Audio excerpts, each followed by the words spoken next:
Manifest anything in 3 easy steps.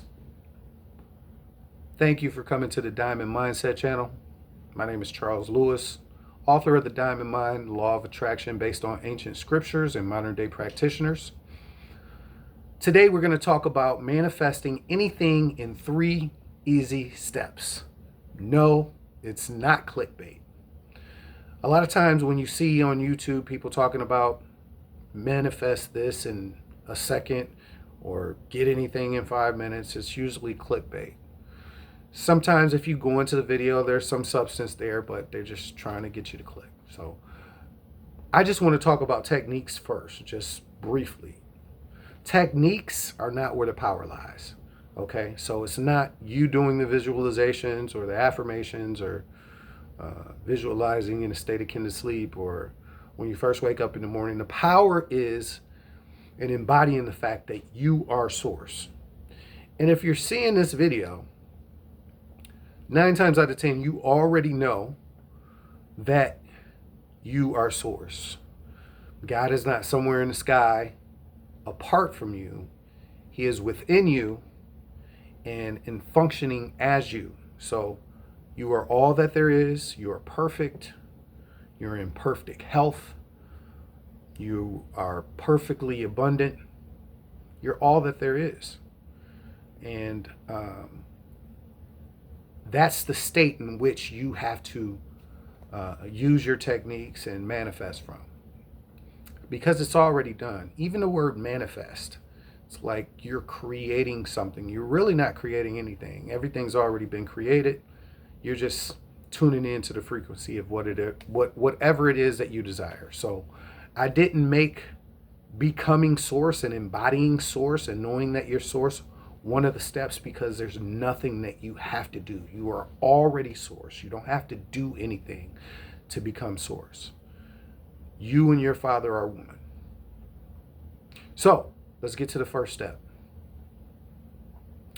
The first step is disregard the circumstances. Okay. I hear a lot of people saying ignore the circumstances, deny the circumstances, which is fine in and of itself. But I like to say disregard. Okay. Because when you disregard what you're seeing, you're not assigning any type of meaning towards it. You're not assigning whether it's good or bad, whether it's fruitful or unfruitful. You're just disregarding it. So when you see things in your experience that you don't particularly care for, you just simply disregard it. Because the fact is, all of your 3D circumstances that you see that you may not particularly care for are an illusion. It's the past. It's what you've already created. So you've already created that, and it's a blessing for you to be able to see something. In order to know what you want to have, you have to kind of see what you don't want to have in order to make that decision. So when you see your circumstances, don't be discouraged by them. And it's tough. It's tough. If you're low on money and you're looking at your bank account and it's not enough money in there to cover the bills that you have coming in, it can be discouraging if you assign a negative meaning to that. It's all about perspective. And it's very counterintuitive for you to disregard the fact that there's not enough money in that account. Well, this is the thing. Everything that you see is a reflection of you. Okay? You are a product of what you've been thinking about the whole time.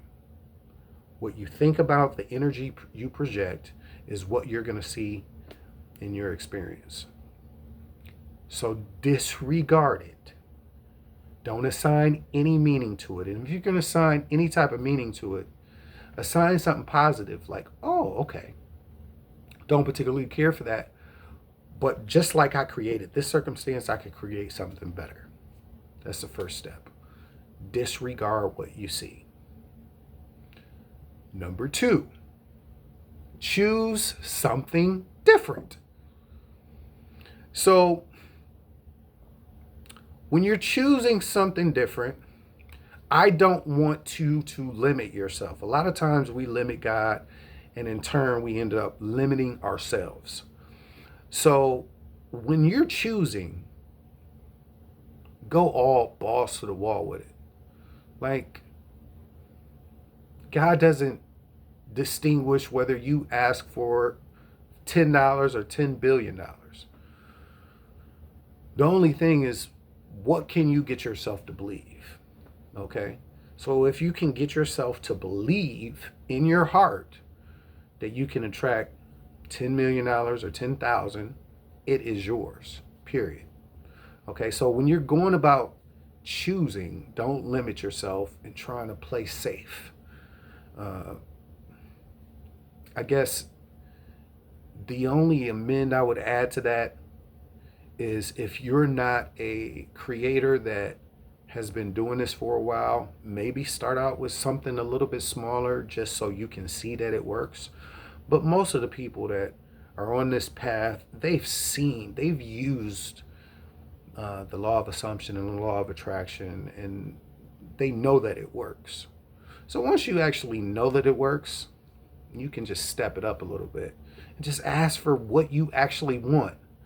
A lot of people ask for what they think they can get based on some type of limiting circumstances. Maybe it's their education or race or level of the financial situation, or whatever the case may be. You set these walls up in your mind as to what you can achieve and can't achieve. I say set big, hairy, and audacious goals. Ask for exactly what you want. If you want $1 million, ask for $1 million and believe it. Okay? So when you're making your choices, don't limit yourself. So choose. Step 2 is choose what you want. Number 3 is become what you want. So with the same example, say you want $1 million. Okay? You've disregarded the fact, step 1, you've disregarded the fact that you didn't have enough money in the account. You didn't assign any type of negative meaning towards that. Step 2, you've chosen something different, which I want $1 million in my account. Number 3 is you become the person that has $1 million in his or her account. Okay? And that's where techniques can become effective. If you already know that you're God, okay, you can become what you're praying for, or what you're attempting to manifest, or what you're attempting to align with, by using a small imaginal scene of you as that person having that $1 million, right? And you just create this imaginal scene in your mind of what would you be doing. I guess the question is, when you start to become, to help you, kind of align with what you need to align with in terms of becoming what you desire, is how would I feel and what would I be doing if I was the person that I wanted to be? You are already that person that you want to be. You just have to align with that frequency.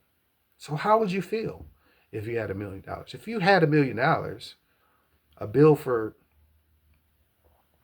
$2,500 is not going to affect you, right? Like it would if you were still being that person that didn't have enough money in their bank account, right? Somebody asking you for a little help here and there, they need you to loan them $1,500 or $2,000 or $3,000. That's not going to affect you.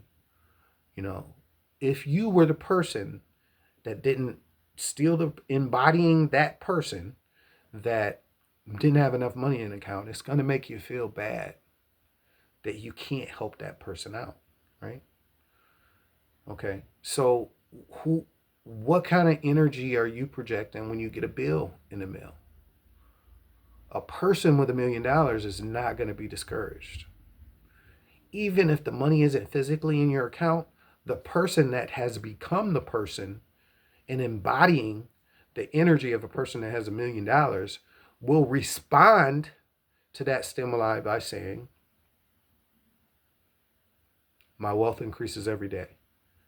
I always have more than enough. Everything is always working out for me. And that's not a fake it till you make it type of deal. That is the truth. You are source. You are already perfect.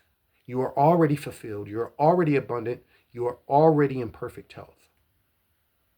So imagine yourself and act as if you are the person that you want to become, because you already are. So those are the 3 steps. If you want to work with me, you check the link in the description. If you'd like to get the Diamond Mind on Amazon, Audible, or iTunes, there'll be links for that in the description as well. I want to thank you for spending time with me. I love you guys. Have a great day.